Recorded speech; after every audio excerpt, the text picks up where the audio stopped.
আমরা প্রায়ই ভাবি সমর্পণ মানে কিছু না করা, কিন্তু গীতা ঠিক উল্টো কথা বলে।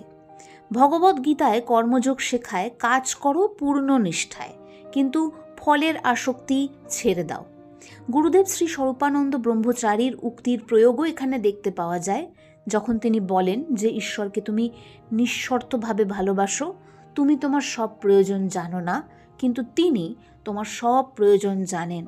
তাকে নিঃশর্তভাবে ভালোবাসলেই তোমার সমস্ত প্রয়োজন তিনি পূর্ণ করবেন। অনেক সময় আমরা ফলের প্রতি আসক্তি থেকে অনেক কিছু চেয়ে ফেলি। ফলের প্রতি আসক্তি মানেই হলো উদ্বেগ, উদ্বেগ মানেই মনোযোগের ক্ষতি, আর মনোযোগের ক্ষতি মানেই কর্মের গুণগত অবনতি। যখন তুমি ফল ঈশ্বরের হাতে ছেড়ে দাও, তখন মন পরিষ্কার হয়ে ওঠে, কাজ হয়ে ওঠে সাধনা। 7 দিনের একটা চ্যালেঞ্জ নাও, প্রতিদিন একটা কাজ ফলের ভয় ছাড়া করে ফেলো। দিনের শেষে লেখো, আজ মন কেমন ছিল, কাজটা করতে কেমন লেগেছে। ধীরে ধীরে বুঝতে পারবে শান্তি ফলের আগেই তোমার মধ্যে চলে আসবে।